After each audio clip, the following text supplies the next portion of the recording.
This is Gabe Dixon from Tedeschi Trucks Band, and you're listening to No Good Music. Carolina city streets sings the sweetest song to me, bouncing off the buildings all around. Something seems to fade away, for love divine, a warm embrace, like a Sunday morning coming down. I've been running a race, doing all that it takes to maintain and chase away the darkness. If I seem a little manically free, come and stand here with me, and I'll hand you the key. I know one day you'll have. We have a very special guest with us today. He's a singer, songwriter, keyboardist for the great Tedeschi Trucks Band. He's had a nice solo career, and he's worked with legendary artists such as Paul McCartney, Alison Krauss, just to name a few. Let's all welcome to No Good Music, Mr. Gabe Dixon. The crowd goes wild. Gotta have it. Hey guys. So I'm Rob. My name's Matt. Good to meet you virtually. Nice to meet you. Yeah. Thanks for having me. Now, you're in Nashville currently? I am in Nashville. I live in Nashville. I grew up in Nashville, so I'm home. Yeah. And Rob just visited. You were just down there a week or two ago. Yeah, we'll talk about it a little. Oh, all right. That's going to be later. All right. Very cool. I saw you in Nashville. Oh, okay. You want to talk about it later or now? Yeah, we can talk about it later. Okay. What age did you start playing the piano? And was that the first instrument you learned? Yeah, piano was the first instrument. I guess I started playing as soon as I could reach the keys. So early on, but I started taking lessons about 7. So you had formal lessons until like at what age? I had formal piano lessons. I went to Blair School of Music and did their whole pre-college program, like classical piano all the way, and majored in keyboard performance in college. So I was that's awesome. Always a piano player. So at 7, was there anything in particular that made you want to play the piano, or was it something your parents wanted you to play? Started with an instrument or something. Yeah, I think that just was in our family. Like it was always just part of your education. You at least have to start musical instrument lessons of some kind. So like my mom, I don't know, they grew up in like the 50s, and so like they all had to take piano lessons, so they were like, well, he should take them too. And and that's good. That's good that you excelled at it instead of fighting it. So yeah. Well, I did, I wouldn't say I was like all gung-ho at first. I liked playing. I always loved playing, but I didn't want to practice, like so many people. It wasn't until I was like 11 and I started playing other stuff, like I started trying to learn Jerry Lee Lewis and like Beatles and, some like Ray Charles and stuff like that, Elton John, that all of a sudden I kind of could start making it my own. And I had that other outlet that wasn't just, playing classical pieces, that's when I really started to feel it, Yeah. And what was the music scene like as a teenager? That would have been like maybe early 90s. Mm-hmm. Yeah. It was growing up in Nashville. Yeah, I got involved in this kind of unusual situation where I was in a teen band. I was like in a teen country band when I was 12 years old, called HOOTER. And it was like a legit band. We were signed to Curb Records and had a management and booking agent. Wow. So that was, I got to learn how to sing in the studio, and we would tour on the weekends, and we had this kind of like crazy teen following. And then eventually, by the time I was sort of midway through high school, I kind of decided I didn't like the music that much and sort of drifted away from that. Right. But it was a great experience early on because I got to see like what it's like in a recording studio, what it's like the music business, and like all the different the way it works, and songwriting and things like that. So yeah, almost nobody gets that chance between 12 and 13 years old. Yeah, that's awesome. I mean, to be signed to a record label, it was probably a small record label, right? But even so. Yeah, I mean, Curb Records, which is it's a pretty major country label. Okay. But yeah, and back then, yeah, they had signed like Tim McGraw, and like they were like they were becoming a well-known label. So it was for a second we had this like Nashville like machine behind us, and I sang on the records, but we didn't actually play because they wanted that like Nashville studio musician sound, and I was like 13 years old, so I was good, but like they brought in like the Cats, So the cool thing about that was I got to watch them work and like see how they would make charts and like learn the songs really fast and play and just make up their parts on the spot, and it was a great education. And you were singing. And I sang on the tracks. Yeah. Mm-hmm. Yeah. Awesome. Yeah. Now you mentioned Blair Academy, right? You went through this progression. How does that relate to you being at the University of Miami? Like, how does that? Well, I went to UM as a piano performance major. Like keyboard performance. And I wouldn't have been able to get into that program if I couldn't play, classical music. Yeah. My audition pieces were like a Brahms intermezzo and a Debussy Clair de Lune and a Beethoven, sonata, I think. Yeah. So it was that's kind of what led me into University of Miami. Then I discovered when I got there they had a really great jazz program. So I just started becoming friends with all the jazz majors and like.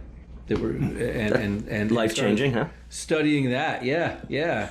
Because I was really into like blues and like a little bit of jazz in high school, but it was very eye opening getting to college and like learning about Charlie Parker and Miles Davis and all these great players, like Keith Jarrett and great piano players too. Yeah. In '98, you formed the Gabe Dixon Band. This was while you were at the University of Miami. Yeah, I was roommates with this guy Jono Ricks, who's the drummer. Jono, okay. Jono. We've heard of him. Yeah. The Wood Brothers. yeah, we've seen him. We've seen him live. Yeah, me and Jono and this guy Winston Harrison were all roommates when we were in the school together, and so I had all these songs, and I was going to do this solo performance, this solo show where I played all the songs. Yeah, and they were like, well, if you want a bass player and drummer, we'll back you up. So that's how the Gabe Dixon Band started. Mm-hmm. Awesome. And some of your songs were in movies and TV. Find My Way was the opening for The Proposal, 2009. Yeah. I did have a question here, because you were also signed to Reprise, if I say that right, Reprise Records? Reprise, yeah. Yeah. But I didn't know you had this whole, kind of not career, but, going through piano and lessons and classical. Because I was going to ask you at this point, did you know this was the career for you? But I think it was. What you just told us, I think this is what you were aiming. Pretty direct there, yeah. For to have a career in music. Yeah. Yeah, for sure. Since I was a kid, I knew I wanted to at least be a musician. Mm-hmm. And then about midway through college, I was like, I think I want to have a band. Like I want to be an artist. I want to sing and write songs and go for it. So that's what I did. And then in 2010, the Gabe Dixon Band broke up, and you went on to record some solo albums. I saw you in 2023 in Allentown with Sahara Moon. Oh yeah, I love saw Sahara. A show at was that Music Fest Cafe? Well, it was the upper level of Music Fest. It was in a little room. Do you remember small the gig? Room. Well, we did a tour with Sahara in 2023 in December, but I don't remember that particular one. Okay. Yeah. I don't have the greatest memory, so that it's not doesn't speak anything about the place. It was in Allentown. It's like a 2-story, 3-story building by the Still Stacks. Yeah. The giant steel monsters. Of course. You probably remember that, yeah. I thought it was Bethlehem. That was not Bethel. Allentown. Oh, Bethlehem, Bethlehem, sorry. Bethlehem, yeah, absolutely. I remember Bethlehem. Yeah. Yeah, that was a fun show, and it was cold, and it was all decorated with like Christmas stuff. Yeah. Mm-hmm. Oh, that's awesome. I remember that. Yeah. And you had a 3-piece band with you, just bass, drums, no guitar. Mm-hmm. And I know I looked at the pictures that I took of you, and you were playing, I don't know if you call it this, but a hooter. A hooter. Which is, Were you playing a hooter? Is it? I mean, I think you're referring to a melodica. Melodica. There you go. Yeah. I've never heard it called a hooter before. So is the hooter something different, good. or is that the nickname for the melodica, or is it separate? Well, have you heard of the Hooters? The band. The band The Hooters? I mean, I've not heard of the Hooters. They're from Philadelphia. Yeah. And they play. They gave it that. That's what they called their name, their band that name. Maybe somebody couldn't pronounce melodica. I don't know. Well, that's cool. Yeah. That's cool. Yeah, so that's Bethlehem. It's one of those weird instruments where I don't know what you actually call the instrument itself, but there was a company called HOOTER that made a melodica, and that's what they called it. But Hammond makes one, it's called a melodeon, and Yamaha makes one, and it's called like something else. So it's kind of like a little bit of a Kleenex situation. Yeah, like, you know, tissue. Yeah, can you grab me a Kleenex? You know. No, I'm giving you a tissue. Yeah, right. I get it. Exactly. Yeah. So anyway, or pork roll and Taylor ham for New Jersey, where we live. That's a whole other debate. Now, have you utilized any members from the Gabe Dixon band? I know Jana is with the Wood Brothers, but he's quite busy. Now, the Gabe Dixon band, was that, going back to that, was that just 3 members, 4 members in that band? How? It started as 4 members. Well, it started as 5 members when we were still in school. The guitar player, he couldn't keep being in the band after only a few months. So then we were a 4-piece for a few years. We had a sax player, and a bass player and a drummer, and we got signed to Reprise as a 4-piece and made the album. I mean, the first album we made was independent, and it was called More Than It Would Seem, and Eddie Kramer sort of produced it and engineered it, and he's a really renowned engineer, especially, but producer too, and that was a blast. And then we took some of those songs and did our record with Reprise with David Kahn, who's also a producer. Then about 2003, I had to part ways with the sax player because we were all living in different places and we weren't sure what was going on, and we'd just been dropped from our record deal. So I had to regroup, and I regrouped as a 3-piece with Jono and Winston. Okay. So yeah, we toured for a while and played and did records and stuff like that. Actually, in the Philly area, we did this album. The first thing we did after the 4-piece record was called Live at World Cafe, which was in Philly, and and that was a really great EP for us because there was a version of a song called All Will Be Well on there. That, one of Rob's favorites here. Rob's got a favorite already. Actually, I have. Oh, cool. He loves that one. Yeah. Right on. Yeah. Only guessing till I get there, then oh no. Oh, I will know. And all the children walking home past the factories can see the light shining in my window as I write this song to you. And all the cars running fast along the interstate can feel the love that radiates, illuminating what I know is true. All will be well, even after all the promises you've broken to yourself. All will be well. You can ask me how, but only time will tell.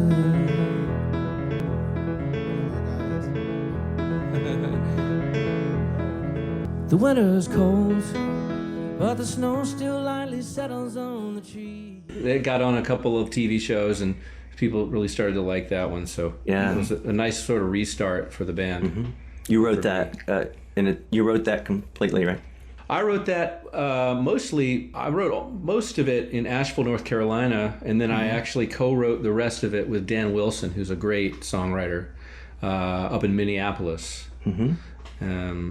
And so Dan and I sort of finished it together. because one of my favorite albums of yours is your live album in Boston. Oh, thank you. And when I saw you, that's one of the albums that I bought, one of the CDs. And I think it really showcases, everything, like your style of playing, your voice. Was this intended to be a live album going in? No. Or No, it was just a show. It's just a show. Sometimes they'll be like, the sound engineer will be like, hey, just so you know, we do record the shows. If you want to like pay us $150 or whatever, we'll just capture all the audio. I know, right? I don't remember what it was there, but there, at that Cafe 939, like it's a lot of Berkeley students because it's like right next to Berkeley, and so they were kind of gung ho about, we will turn your thing into a multi-track like recording, and we'll mix it and release it. Wow, that's awesome. Under this like Berkeley label thing, and so I was like, all right, well, we'll see how it turned out. And I listened back to the tracks, and like I liked the performances, so I said, yeah, let's just make this a live album. Yeah, it's just a great album. When I met you, I mentioned without knowing anything about you, I heard, Billy Joel, Elton John, and I know there's people you look up to, but I really hear Billy, sometimes Jackson Brown, like with your piano style. But this song really, All Will Be Well, just pulls you in. It's just a beautiful song. And I'm wondering, was this written about someone? Yeah. Just going by the lyrics. I think it was sort of written to myself, I guess. Okay. I was sort of in a period where I was in between things, like I was just kind of had this year where I was living in Asheville, North Carolina. It was after I'd been dropped from my record label, and it was before I'd really regrouped with the band and sort of figured out how to go forward. And so I think I just wrote it.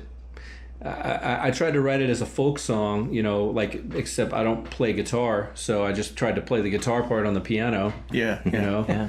And I was listening to a lot of WNCW, which is kind of a well-known bluegrass sort of Americana roots station in Asheville. I think it's just all kind of fed into that style. Kind of a hopeful song about carrying on, I guess. A great song. Yeah. Now, I was going through your discography and just checking out different things, and just at the end here stumbled upon the compilation album, Parts I've Played.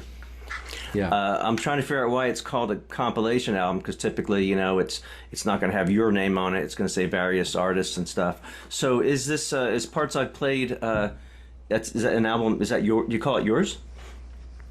Yeah, no, it's definitely mine. Yeah. I think the reason it shows up as a compilation is because we released all the songs before we called it the album. Right, the singles are on there, right.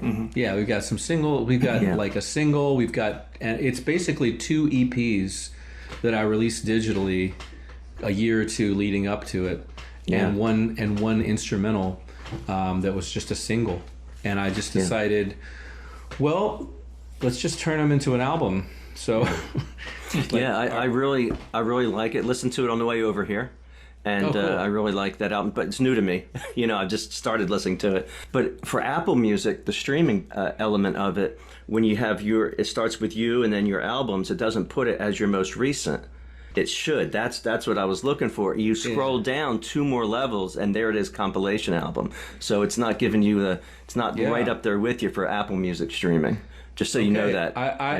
I knew that a few weeks ago, and I mentioned it to my distributor dude. So thank you for letting me know. Now, because I got to knock on his door again. Yeah, tell him I said that. I had to scroll down to see this compilation album. That's all you. But I understand now what you're saying. You brought it together with singles and 2 EPs. Just all coming together like that. Yeah, I love it. I got to listen to that more. And that was recorded not too long ago. Yeah, a couple years ago. Yeah. I mean, it was recorded over time, right? But it was released not too long ago. That's right. Yeah, it was released in February.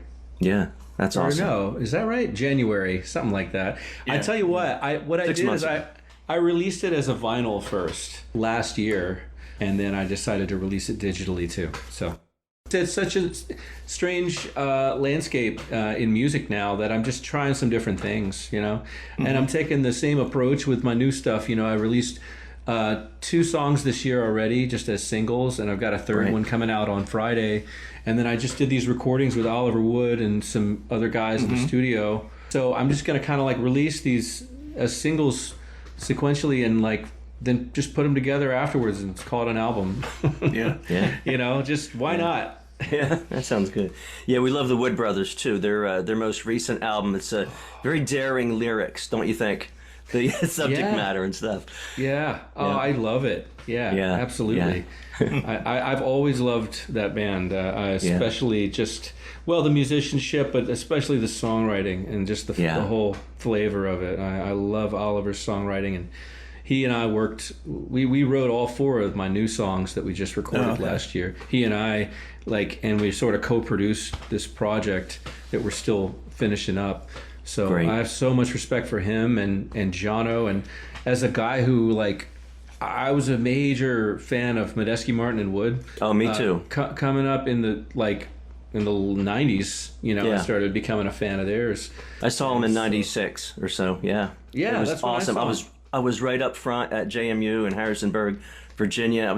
I got there early. I was a real geek, you know. Got right up by the stage, just watching Billy Martin. I'm a drummer, so I was. It was a memorable night. Well, you and I had a similar experience then, because it might have been '96 or '95 for me when they played at 12th and Porter in Nashville, which is this little bitty place. Yeah. And I sat on the stage in front of John Medeski and just watched everything he did. I would think I was 17 or something. Yeah. I was leaning on the stage. I was standing up, leaning on the stage. Yep. And there wasn't a crowd pushing everything. It was a chill crowd. They were all standing around. Yeah. So you know, it was kind of like being a fan of that band with Chris Wood involved. Ever since the Wood Brothers got together, especially since Jono, my old drummer, is playing with them now. I'm just a super fan. You know, that's awesome. Let's talk about Tedeschi Trucks Band. Yeah. In 2018, you were asked to become a member, and sadly, it was to replace their keyboardist who passed away, Kofi Burbridge. Tell us how this all came about, and were you the first person they called? Were you? Can you go into a little bit of how'd you get in there? How you got that gig that you still have? I'm pretty sure I was the first person they called. They'd asked around to a few different people. I think Oliver Wood was one of those people, and Ted Pecchio, who's kind of a friend of the band, and my friend David Ryan Harris. They were just kind of asking different people, and they all recommended me. So I learned about 40-something songs in a week or so I could go and fill in, because they had all these dates booked, you know. This was the end of the year, so it was second half of December, and I get a call December 22nd or something like that from the manager. I was like, hey, could you fill in for a couple months until Kofi gets better? You know, I was like, yeah, man, this will be amazing. And he never got better, unfortunately, but you know, it's a great band, so I'm still in it. Yeah. Know what I mean? Yeah. That's awesome. So my friend Tim and I, he drove to Nashville from New Jersey to see the Eagles. And I knew you guys were opening. I've seen Tedeschi Trucks before, and I've also seen Derek with the Allman Brothers years ago at the Peach Festival, and which is in Pennsylvania. Yeah, we played the Peach Festival as Tedeschi Trucks Band, probably 2021 or 2022 maybe. That's cool. That's awesome, man. That was a good era for Allman Brothers. Were you the opening band for all 4? I think there were only 4 Eagles shows, 4 or 5. We opened in Atlanta, and we opened in Nashville, and we opened in Dallas. Okay. So 3 out of the 4, I guess. And we played with them, I think it was either last year or the year before. We did another Eagles date in Atlanta. My friend Tim has seen the band 25 times, Tedeschi Trucks. Yeah. Oh, awesome. He's a fan. Yeah. We were trying to get him here today, but he was working. Yeah. Oh, amazing. Yeah. But there are quite a few. It's shocking the number of shows some people have seen, man. Like it's like hundreds, you know. Right. It's but I love that, man. That to me, that's a sign of a healthy band, you know. If people see multiple shows, you know. Yeah. And I think it's one of the things that's special about Tedeschi Trucks Band is that every night the set list is different. We don't know what we're going to play until like a couple hours before we go on, if that, you know. It's wild. You know, it keeps us on our toes. We use that rehearsal room at the you know, at the quite a bit, just to refresh. Like it's like, oh, you know, Derek will be like, oh, I think we're gonna do this song. Remember that? And we haven't played it in like a year. You know. Yeah. It's like, well, let me see. Sort of like Cheap Trick. I'm a big Cheap Trick fan. Oh, okay, cool. And they change up. They'll play, you know, their hits, but they'll also change up, or they'll pull out a song they haven't played in a long time. Yeah, surprise you. Yeah. I remember there's a New Jersey band, the Smithereens, that I love. Yeah. And, we know them well. Yeah. And the lead singer unfortunately passed away, but when he was alive, and he would throw in a song that wasn't even on the set list, and Jimmy, the guitarist, I don't know if he was playing around, but he's like, I don't know if I remember that one, but he'd get through it. Yeah, so I Jimmy don't, would give him that look. Maybe it was just a shtick Yeah. they were doing. Yeah, I think he really didn't know. It's like, what are you doing, Pat? Right. Yeah. All right. I wanted to ask you about Joe Walsh, and I assume you got to hang out with some of the guys from the Eagles. Well, What is- you know. Well, you tell me first if you. I actually did not get to hang out with the Eagles. The only person I hung out with was Vince Gill for a minute, because he and I already knew each other, and we played together one time. But the Eagles were kind of doing their own thing. They were sort of, I'm not sure where they were, but we kind of had our own area, and it's the kind of thing where there wasn't like a band get together. Okay. Yeah. Vince Gill seems like a great guy. And I don't know much about Vince. I don't own any of his albums, but believe it or not, I ended up seeing Vince Gill 2 nights in a row because my friend and I were at the Amy Grant concert at the Ryman the night before. And Vince was there to do a couple songs with his wife, so that was pretty cool. Yeah. Yeah. Vince is a real... he's a genuinely good person. He's also a genuine musician. Like, he can really play guitar and he can really sing, and it's just like he just exudes talent. That guy, and he'll do anything. You know, he'll play. He'll be playing, you know, in a stadium one night, and then playing like some little church benefit or something the next week. You know, or playing at 3rd and Lindsley with the Time Jumpers or whatever. You know, every Monday night he was doing that for a while in Nashville. But you know, he'll show up just in like a flannel shirt with his glasses on, just all unassuming, and then just open his mouth and just like the heavens open. You know, it's just he's a really amazing talent and humble guy. I love him. What's maybe your favorite place to play in Nashville? I was in Nashville when I was 16 with my parents, but I think we were on a bus tour. We drove by the Ryman. That would have been, you know, in the 80s. And I never got to experience Nashville until just, you know, a couple weeks ago. I have to say, it's like a party. You know, parties. Yeah, it's a little crazy. It's gotten a little out of hand. Downtown was always very touristy, but in the 80s, it was a very different place.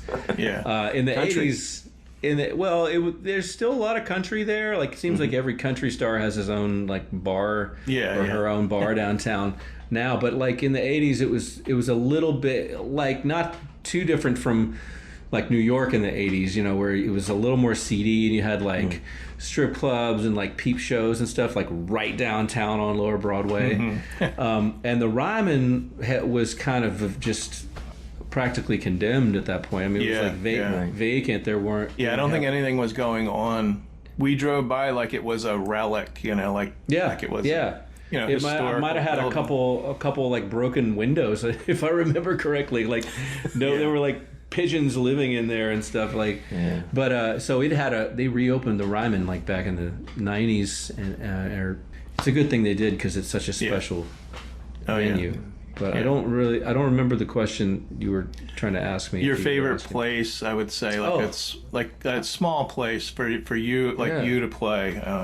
I mean, I'm doing a show at 3rd and Lindsley at the end of this month, and on the 27th, and that's a place I've been playing since I was 15 years old.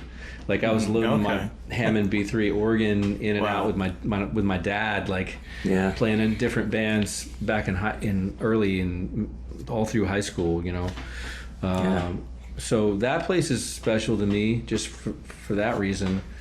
But also, I mean, the Ryman, it has a great feeling in it, and the history, you can just feel the history, and you're standing on stage and you look back to the back wall and there are all these stained glass windows, and there's no other venue like it in the country. And so I love playing there. You know, as far as, you know, I mean, those are the two that come to mind. I feel like Nashville, I love the Performing Arts Center. I love the TPAC, and they're rebuilding TPAC right now, but also the Schermerhorn Symphony Center for orchestral music, like more acoustic, classical stuff that isn't as drum heavy or whatever. I mean, that place is state of the art, great. But I feel like Nashville has yet to. We're still looking for a venue that is like that middle size, that's like between 200 and 500, that is that's somewhat close to downtown, an incredible listening experience, great sound, great backstage, wonderful for the audience. I think we still don't quite have. I mean, I'm a little picky because I've played a lot of venues. Yeah. But I feel like that's yet to come for Nashville. You know, as many good middle venues size as we. Yeah, exactly. Mid-size, yeah. Yeah. But I like playing City Winery. I like even little places. Bluebird Cafe is fun because, I mean, that's just a songwriting mecca, really. I don't know if you're familiar with that spot, but it's this little unassuming place in Green Hills, which is sort of a suburb of Nashville, and it's in a strip mall, and you wouldn't think anything of it, but like it's sort of like this place where songwriters who that's what they, you know, their specialty is they write songs, even if they aren't that great at performing them. Like they're just great songwriters. So all original material you're hearing. So somebody who wrote like a #1 country song for whoever, like Carrie Underwood or something, like they'll show up and be like, you know, this is my song. Muscle through it. And it's kind of like you're seeing you know, maybe it's not always the most amazing performance, but the song itself is so great. You can just appreciate it for that. So we do these things called Songwriter in the Round, you know. And the late great Don Schlitz was a friend of mine. He wrote The Gambler, like you gotta know when to hold. He wrote Forever and Ever, Amen. He wrote You Say It Best When You Say Nothing at All. He used to play there for a long time, just, you know, in the round with all these people. That Randy Travis song, that's a great song. Don wrote that, man, and so he and his other songwriter friends kind of were part of starting that whole tradition. So now you've had people like, I mean, Taylor Swift has played in that little room, and like, I mean, every songwriter wants to play there at some point, you know. So that's always a special experience, and it doesn't even matter these days whether you're who you are. Like if you're playing at the Bluebird, there's going to be a line out the door, like down the block, just to get in, because it's just that kind of a place for tourists, you know. So we wanted to ask you about Sir Paul McCartney.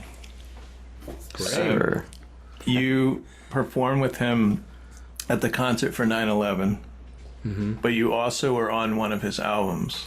It was Driving Rain? Was that the album? Yes, that's the one. Yeah. Can you tell us about meeting Paul Oh yeah. I met so the first day in the studio, you know, I got involved because we had the same producer. This guy David Kahn was producing the Gabe Dixon Band album, and then the very next month was producing Paul's album. So David asked me to play on the album. So I got to hang out with Paul for a few weeks, making a record. And the first day, I got there so early, you know. I was a little nervous, you know, because he was a hero. Like since I was a child, that was my favorite band. My first favorite band was the Beatles, you know. Yeah. So I'm getting there early. I'm like warming up and everything, and then in walks Paul, and he's like wearing like pajama pants, and he's got like a Gibson backpacker guitar on. He's like, "Hey man, you know." Hey man. David introduces us. Oh, there, Gabe. How are you? How are you, Gabe? Something like that. And, you know, so he says, Gabe, I'm so glad we're going to be working with you. And David played me your record. It sounds great, you know. And you know, so he was just immediately kind of put me at ease, you know. I mean, you know, it was weird because it felt like meeting a cartoon character or something, you know. Yeah. I mean, he literally was a cartoon character, you know, back in the day. You know, for about 10 minutes I was 23 years old, you know. Yeah. So for about 10 minutes I was like, walked back into the studio after meeting him and talking to him, and I was like, God, I hope I'm up to this, you know. I hope I can keep my cool, man, because confidence, right? Like I know what I'm doing. I really do. I know what I'm doing. So yeah, but no, he was great to work with. I really enjoyed him. He's such a charming dude. Like, just he carries himself with such like levity and good naturedness and dignity. You know? Yeah. And dignity, yeah. Mm-hmm. Yeah. You know, I had like every part of that 6 weeks that I got to play in a studio with him. I enjoyed it. I enjoyed all of it. Yeah, I'm the only, you know, I really love that guy, and yeah, I don't even know. And what you else probably to had say. to take yourself out of that. This is Paul McCartney. I'm talking to Paul McCartney. Yeah. You kind of have to. Yeah, you know, I gotta be honest. It took a few weeks before it started to feel somewhat normal. You know, like it took it wasn't until the second round. Like we did 3 weeks in February of that year, and then we did 3 weeks in June, and it was somewhere around about a week into the second half that I was lying on the floor in the studio, just like while we were listening back to stuff, and I was like, this is like, I'm used to this, you know. Mm-hmm. Yeah. So that's awesome. Now, was that before 9/11? Because you also didn't you get to perform with him at that concert? It was 2001. So yeah, that 9/11 happened a few months after we finished tracking. And, you know, so he tells the story where he's sitting on the tarmac and basically kind of sees it happening. He was in New York, JFK, and kind of sees the building, you know, in flames and everything. And he's like, what are we going to do? And he sort of helped make this thing come together. He was one of the artists that said yes first, or tried to get people together for it. So, yeah, it was a strange coincidence that and the beautiful thing about it, if there, as horrible as it was, but was that like at that time everybody wanted to do something to help. Yeah, everybody came together. We all wanted to do something. Yeah, it was a real moment of genuine patriotism and kind of wanting to be a part of healing from it, and for me to get to go and like play with him. Some of those songs that honestly I'm like, I don't know how I got through them without like just sobbing, like, you know, Let It Be, and we're doing Yesterday, and we're doing, you know, like I'm like it was sort of gratifying to get to be a part of it through music, to be a part of the healing through music. I was very grateful for that experience. Now, Billy Joel also, a lot of famous people played that concert. But did you get to meet Billy Joel? I did. I played with Billy Joel. So he came up and when we did Let It Be, and Paul wanted him to play organ. So I played an electric piano while he played organ, and he was up there in a police hat, you know. Yeah. And we were goofing around. Like he was like, when am I supposed to come in? I don't remember when the organ comes in. I was like, I think it's after the first maybe the first chorus, I can't remember. And he's like, you know what? Just give me a kick in the butt when it's time for me to come in. And I'm like, reach on over. You got it, Billy. Whatever, man. That was a thrill. Yeah, you can see me like on the footage when we're playing Let It Be, and it's me and Billy Joel, and Billy's playing the organ, and I'm just like looking over at him, just grinning ear to ear. Like I don't think I've ever smiled that much in my life. Wow. It was a beautiful experience. Sure. Yeah, we'll look back for that. I gotta check that out. The tour for Tedeschi Trucks Band, correct me if I'm wrong, but the tour kicks off this Sunday, correct? Yeah. So we have like a week of sort of festivals that we're doing. We're playing Bonnaroo, we're playing Telluride Fest, and a couple other things. And then we have another break until mid-late July. So then the tour really kicks off. And I think you end in don't you end in Japan for now, I think. Yeah. We tour the States off and on until November when we go to Japan, and then that's the end of the year, I think, for us. Have you played Bonnaroo before? I have. I played with the Gabe Dixon Band at the first Bonnaroo. Okay. We were out opening for Norah Jones, and so our last Norah Jones date was at Bonnaroo. Okay, that's awesome. Played a tent. I played there, I think, 3 times, and I've attended as just a camper one time. Oh, I was going to ask. Yeah. Well, even when you're like on Sunday, like you guys are playing Sunday Bonnaroo. Yeah. Are you getting there early to maybe see some other bands? That's what I was going to ask. Or is we'll probably get there a little early on Sunday. I'm going to drive down with my family, but 2 days before that, I'm actually going to go Friday night with my son Liam. Okay. And we're going to see his favorite band called Turnstile. They're playing at like 12:30 at night. Yeah, midnight, 1, 2. So we're gonna catch a bunch of stuff and then see Turnstile and then drive home really late and wake up late. What kind of music is that band? I'll check them out. They're kind of like sort of like hardcore, I guess, like hardcore punk kind of with whiffs of metal but their latest record is actually, I really like it a lot. It's got a lot of almost ambient synth tracks in it, but then it'll be like punctuated with like hardcore music, Yeah. It's just it's an interesting band. It's not like necessarily pop metal, or like we said punk, because there's a band Baby Metal. Did you ever hear of them? Oh, I've heard of Baby Metal. Yeah, I don't think I've heard them, but it's like 3 girls. I think they're from Japan, and but anyway, they'll start out. You think it's a pop song, and then it like kicks in. I don't know. They have musicians, I think, playing. But it's soft and hard, and I kind of like that combination. Yeah. It's nice because. Yeah, I mean, the thing I like some hardcore music, but it's not exactly like my go-to thing I listen to.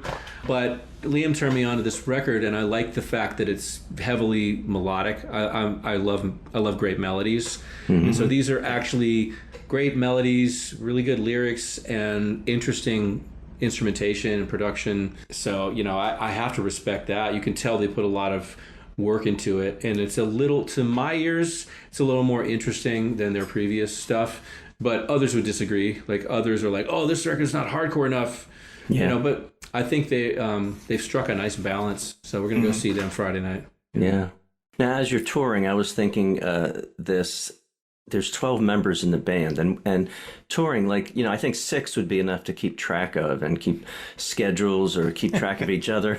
I'm just picturing, are all 12? How many do you have with you? 12, yeah. So, it's a couple buses worth of band members. Yeah, it's just so much more than 6 or 4. You got 4 guys, or you got 6 people, or something. Yeah. I think Derek, Derek and Sue, they just kept adding on. I mean, the old Derek Trucks Band was like a 4-piece, and Susan had kind of a 4-piece, and then they combined forces, and I think they just wanted the band to have a big sound and be dynamic. Yeah, you guys are incredible live. I urge our listeners, if you've never heard of the band, or if you have still, see them live. Yeah. Tedeschi Trucks. Now, before a show, before you go out on stage, do you count? Make sure everybody's there. Yeah, we like you could actually be missing one. I'm serious. Yeah, that's our tour. You look over, you start playing, and someone has that job. Yeah, they have to. That's our tour manager, and it started as kind of the whole rehearsal before the show. We always have a rehearsal about an hour before the show, before showtime. The whole reason it started, apparently, was that our tour manager needed to account for everybody. Yeah, so yeah. If they're all in the rehearsal room, we know they're all here. Yeah, they're going to make it out to the stage. Yeah, it's two birds with one stone, I guess. Yeah. I wanted to talk about the new album, Future Soul, Tedeschi Trucks. I love the album cover because Susan and Derek they're like superheroes. Dun, dun, dun. Yeah. And there's a giant robot behind them. But now, you helped write some of the songs on this album. I don't know if you helped write all the songs, or have you written with them before? Yeah. Okay. No, I wrote or co-wrote 16 songs on the previous record. Oh, wow. Okay. The previous album was called I Am the Moon, which was and I wrote that came out in 4 parts, right? Yeah, exactly. Yeah. So I wrote the title track for that one. I wrote I Am the Moon, and I co-wrote a bunch of other songs. So that was my first time kind of writing with the band. And that was a great concept, though, to have. I don't know how far apart they came out, but I remember it was 4 separate. And then I think you combined it into one, maybe now it's combined into one album. It's still sort of 4 parts, but but it's all called I Am the Moon. So that came out in 2022. We released each part on the full moon one summer, I think it was. And then, so the latest record, I co-wrote a few songs. I co-wrote maybe 4 or 5 songs on the new record. And there were 2 very different processes, for recording them, but the writing was a similar kind of process, just people sending in what they got and getting together. I got together with Derek and Susan and Mike Madison, who's one of the other songwriters in the band, at Derek and Susan's farm in Georgia. And we spent like a week there bringing in ideas and writing and coming up with stuff. So a good chunk of the album came out of that, but then others contributed as well. That is such a special skill. I mean, to do the give and take of co-writing. I don't think that just anybody can do that.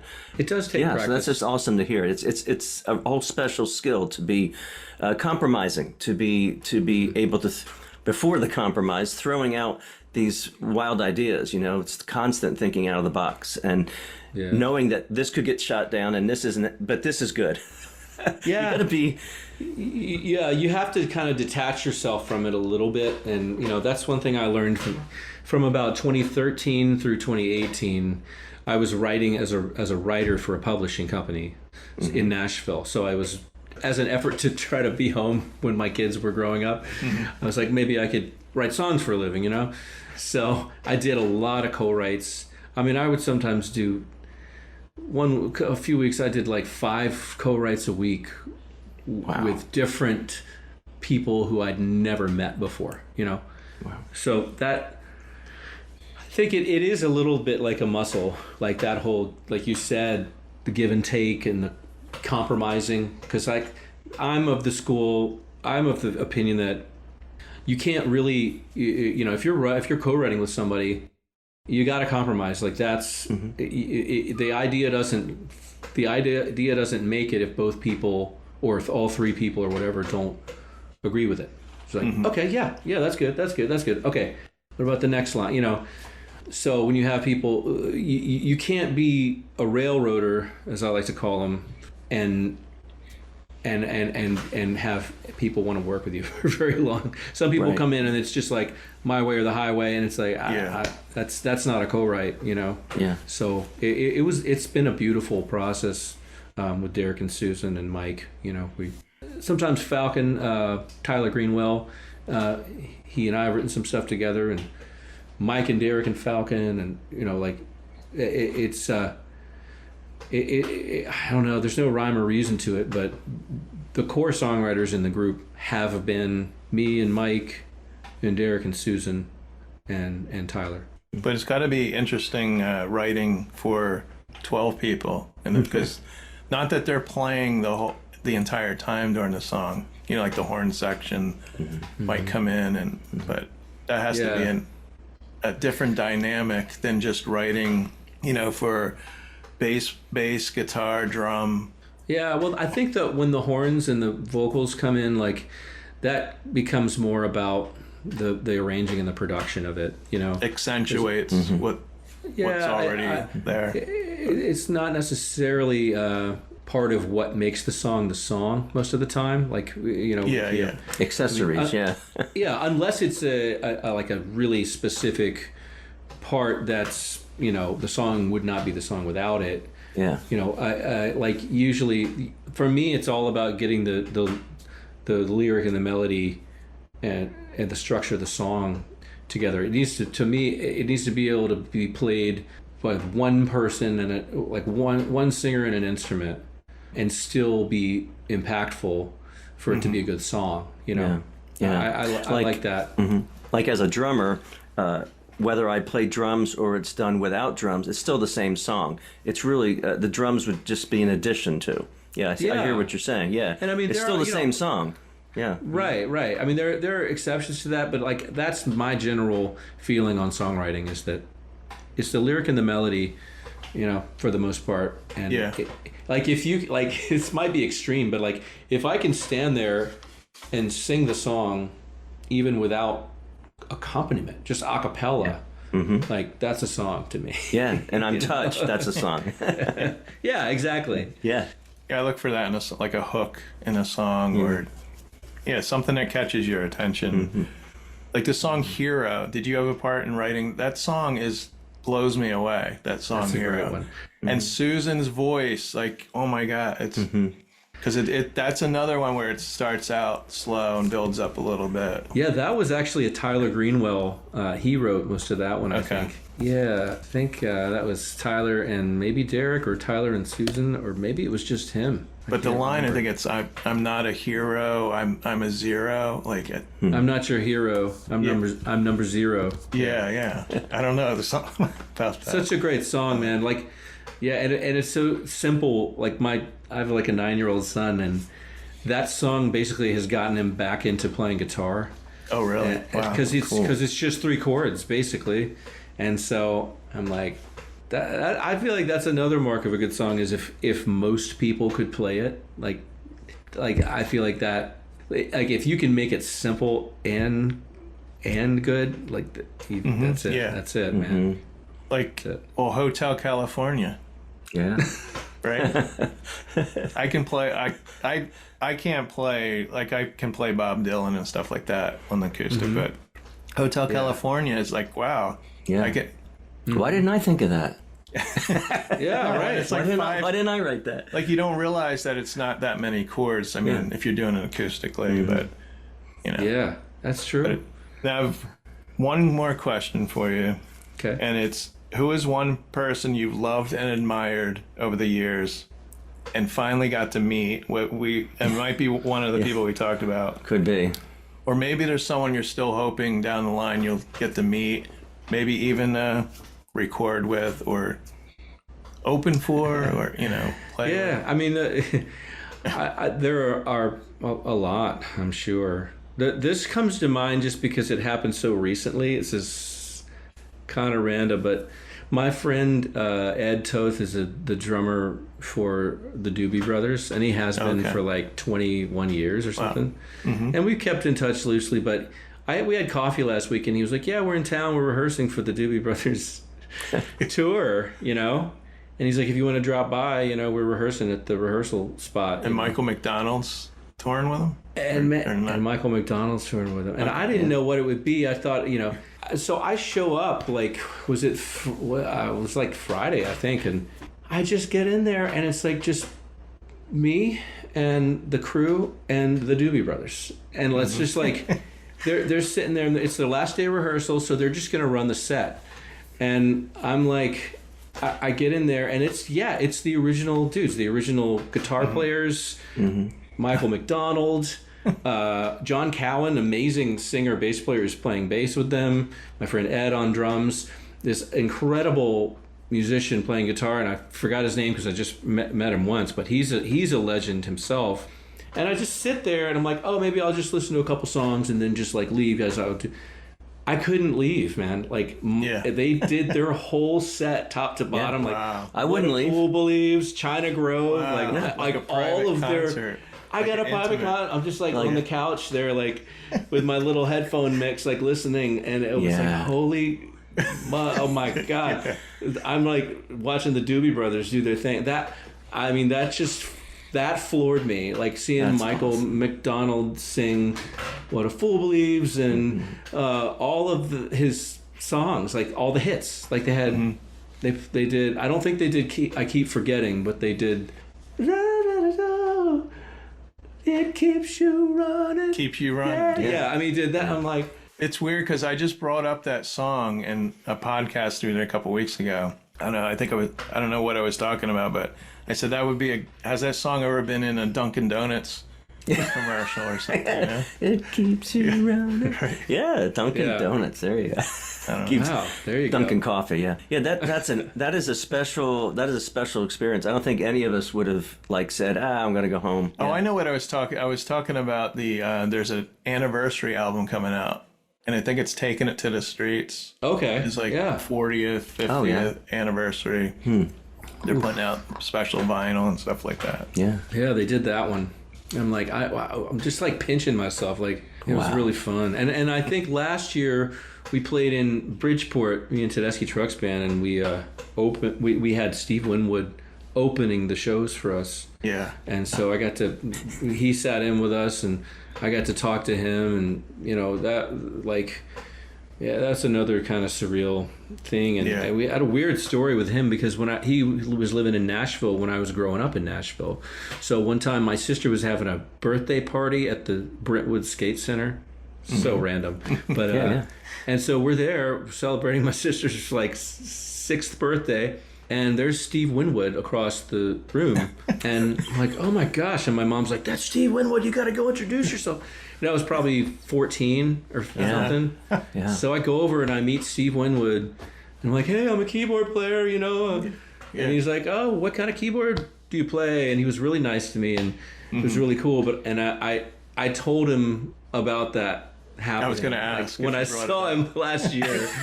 He was like slightly confused. Of course, he has no memory of that because people probably were bugging him all the time. Or maybe that wasn't Steve Winwood. Right. That's funnier. He was just playing it off. Some guy just oh yeah, sure, I'm Steve Winwood. Yeah. At a skating rink, right? You said at a skating rink. It was at Brentwood Skate Center. Yeah, Skate Center. Yeah. So thank you, Gabe, for talking to us today. Yep. Our listeners can find you at GabeDixon.com, Facebook, Instagram, of course, TedeschiTrucks.com for all the upcoming shows. Yeah. They can check out you do solo shows in between. Yeah, I'm doing a show this month in Nashville. So keeping busy.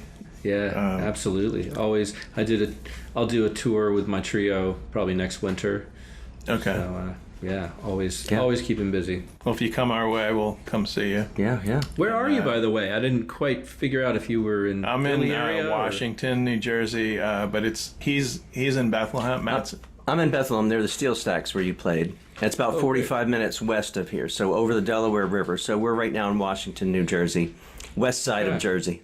Well, I'm like almost on the border of Pennsylvania. Easton, Bethlehem, Allentown. Yeah. Okay. Well, I love playing the Steel Stacks, so one of these days I'll get back there. Hey, it's been so great to meet you virtually and hear your stories. I appreciate it. Yeah, thank you guys for having me. Nice talking to you. Yeah. Have a great rest of the night. Yeah, have a good one. You too. Thanks. 'Cause I need to see you saw every moment that I saw. If I didn't snap it didn't happen at all.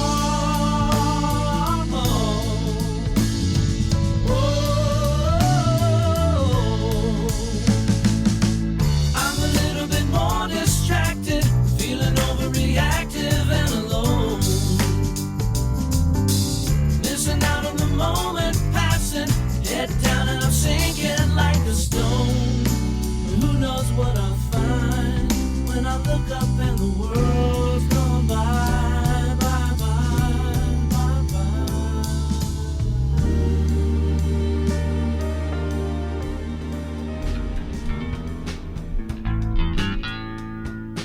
You've been listening to No Good Music. Today's interview was produced and edited by Rob J. Lilly and recorded via Zoom at the Did You Say 7 Studios in Washington, New Jersey. You can find No Good Music on Apple Podcasts, Podbean, Spotify, Pandora, and almost anywhere you listen to podcasts. Exit music by the band 99%. The song's maniacally free, All Will Be Well, and Worlds Gone By, used with permission from Gabe Dixon.